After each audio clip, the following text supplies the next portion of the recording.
What I buy becomes my husband's property too. If that's unacceptable, then maybe we should just divorce.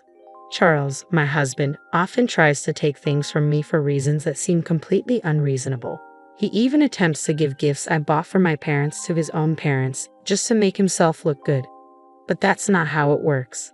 When I confronted him about it, his face turned pale.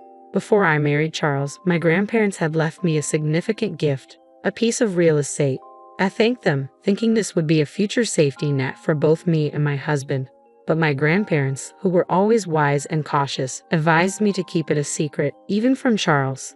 They insisted that I keep the knowledge of my passive income and financial independence to myself.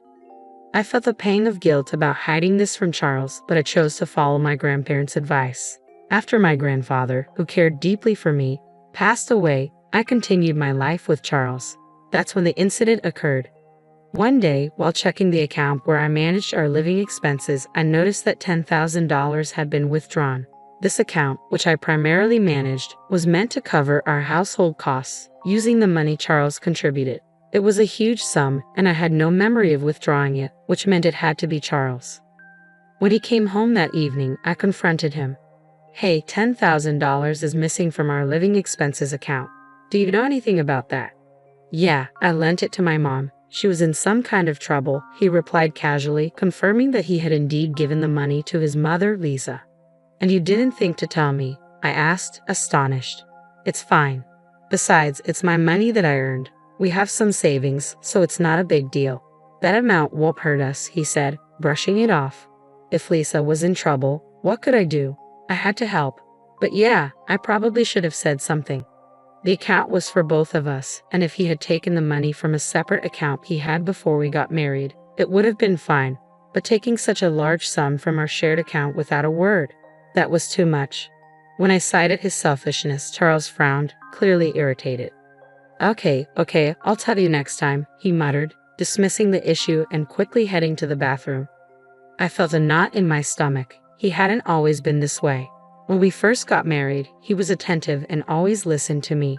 Was this how marriage changed people? A few days later, I had no choice but to visit my in-laws' house to drop off a package that had been mistakenly delivered to us. "Oh, Megan, thanks for bringing this over. Why don't you come in for a bit?"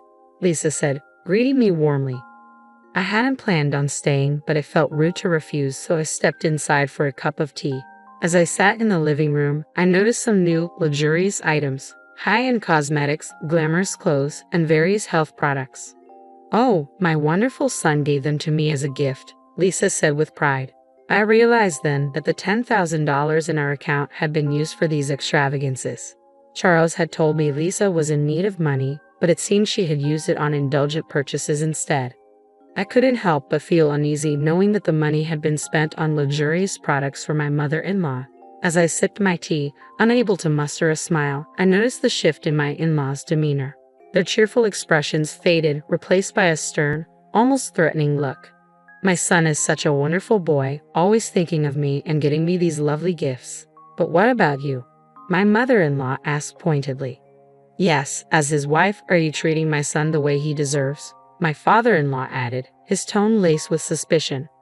There was something unsettling in their voices. "We heard that you give him a hard time about the money he spends on me," my mother-in-law continued. "That doesn't seem right, does it?" It became clear to me then. Charles had painted himself as the victim to his parents, making it seem like I was the unreasonable one for questioning his decision. Their fearful, accusing gazes now made perfect sense. I felt a deep weariness settle over me. I had never imagined being treated so poorly by both my husband and his parents. The constant neglect and lack of respect were taking their toll, and for the first time, I began to seriously consider divorce. I thought that if I divorced Charles, I would return to my parents' house and use my savings from passive income to rebuild their home. The house, a two-story structure built over 30 years ago before my brother was born, had become too spacious and difficult for my parents to manage as they aged. With just the two of them living there now, even the handrails we'd installed for their convenience weren't enough to make it comfortable. A cozy, one-story house would be far more suitable for them. So I immediately called my parents to discuss my plans. Surprisingly, they weren't shocked at all about the potential divorce. Instead, they were thrilled about the idea of rebuilding their home. We're so happy you're thinking of this, my mother said, her voice bright over the phone. Even if we won't be living there for long, it's wonderful knowing it's being done with your income, and you can take over the house afterward. Thank you, my father added. But remember, take it easy and don't overdo it. Their encouraging words lifted my spirits, and I set about planning the rebuild. I was waiting to hear back from the construction company when Charles suddenly confronted me. How dare you use our savings to build a house without telling me anything about it? He shouted as soon as we sat down in the living room. He banged his fists on the table, his face contorted in anger, completely disregarding my feelings. My parents will live in the new house, I replied, trying to stay calm. No, that's not happening. It was built with our joint property, so my parents have just as much right to live there, he insisted, his voice growing louder. Are you seriously planning to cram 4 people into that little one-story house? Shut up and just give me the house, Charles screamed, slamming his fists on the table again. I realized that if he knew about my passive income, his rage would only intensify. But at that moment, I decided it was time to tell him the whole truth. To tell you the truth, I said, steadying my voice, I have passive income. I've actually been saving money from the real estate my grandparents gifted me, I explained. The house is being paid for with that passive income, so I didn't take a penny from our joint funds. Guilt tugged at me for breaking my promise to keep this secret, but Charles's reaction confirmed my grandparents' wisdom. His shoulders tensed, and he began pounding the table even harder. What kind of wife hides the fact that she has her own income? He yelled, his face turning red with anger. You play around with my money while protecting your own, keeping it a secret from me. Watching him lose control, I realized why my grandparents had warned me to keep this hidden. Maybe they had already seen through Charles, knowing what kind of man he truly was. I'll take the house as alimony, he snarled. The house you built as my wife is mine too. I'm the head of this family, and if you disobey me, I'll divorce you. His words filled me with nothing but dismay. How had I lived with this man for so long without realizing his true nature? Initially, I had planned to use my passive income as a safety net, something to rely on if we ever face financial hardship due to illness or job loss. I intended to reveal it when the time was right to help sustain our life together. But now, any desire to share that money with him had vanished.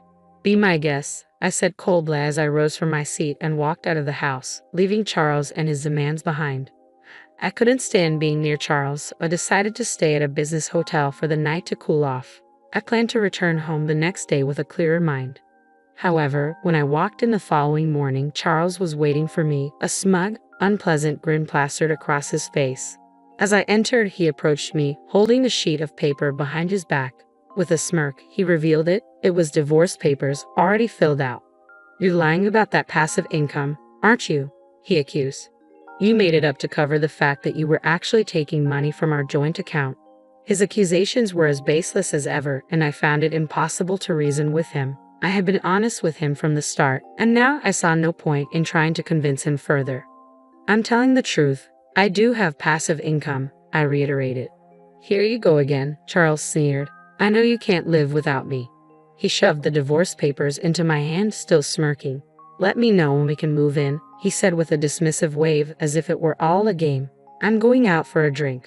He patted me on the shoulder and walked out, humming cheerfully, completely oblivious to the turmoil he'd caused. In that moment, I saw Charles for who he truly was. He hadn't changed. He had simply hidden his true nature from me all this time. From the beginning, he had looked down on me, never once truly considering my feelings. Without hesitation, I packed my belongings, filled out the divorce papers right then and there, and left the house for good. I decided to move in with my parents temporarily, explaining everything to them. We agreed to stay together until the new house was completed. The next day, I knew my life was finally moving in the right direction. I felt a wave of dismay as I looked at my phone and saw that my call log was filled with missed calls from Charles. Then, as if on cue, my phone rang again. It was him. Reluctantly, I answered, hoping this would be our final conversation. Hello. Hey, he said, his voice laced with impatience. All your stuff is gone, you know. His tone left me puzzled. He was the one who had initiated the divorce, so why was he suddenly panicking when I simply left? Yes, we're getting a divorce, so that's normal, I replied calmly. I won't be coming back, so feel free to use the empty space however you like." There was a brief silence on his end, as if my words were finally sinking in. It seemed he was beginning to grasp the reality of my situation and the fact that I truly had passive income. After a long pause, he spoke again, but this time in a tone so sweet and pleading that it caught me off guard. Hey, he began hesitantly.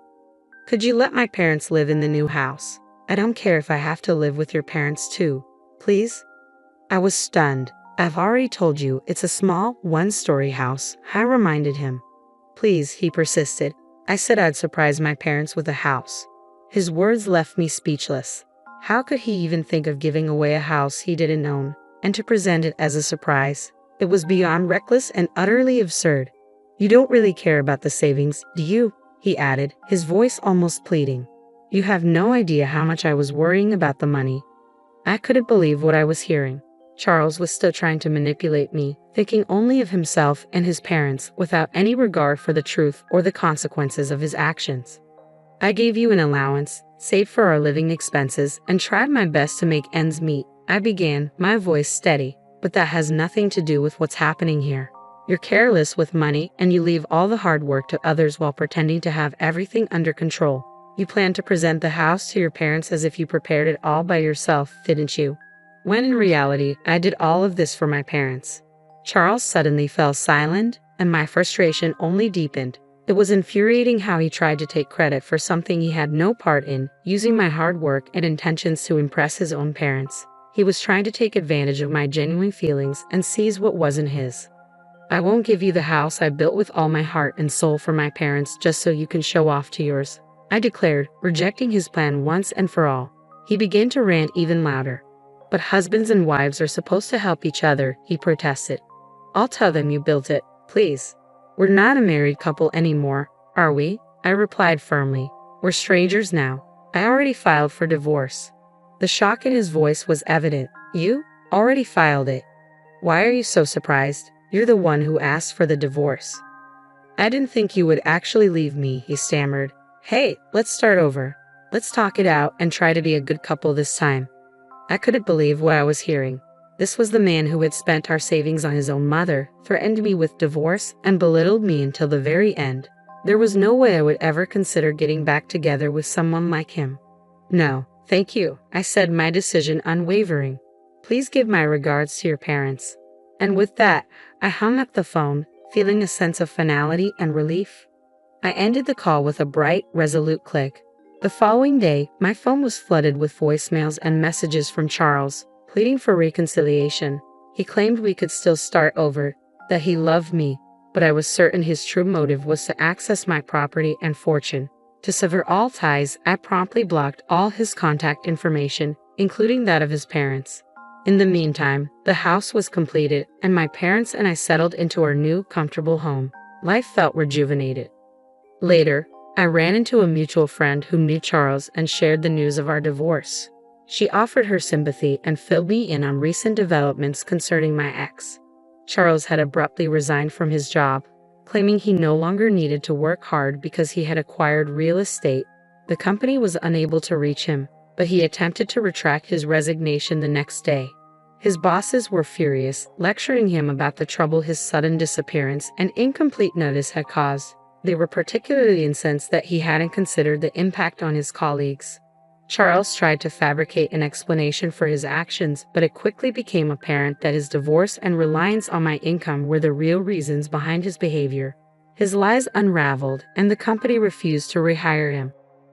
It was ironic that Charles, who had once dismissed my passive income as a lie, was now trying to exploit it while parading his ill-gotten gifts to his parents. He never thought about me or our future. Reflecting on this, I felt nothing but relief. I heard that Charles had moved back in with his parents, but they were reportedly harsh with him. He struggled to find a new job due to the circumstances of his departure from his last one. It seemed he was finally facing the consequences of his actions. As for me, I'm thriving. Living in the house I built for my parents, pursuing the job I've always wanted, and enjoying life. My passive income now supports those who genuinely care for me. I feel at peace and content with how things have turned out.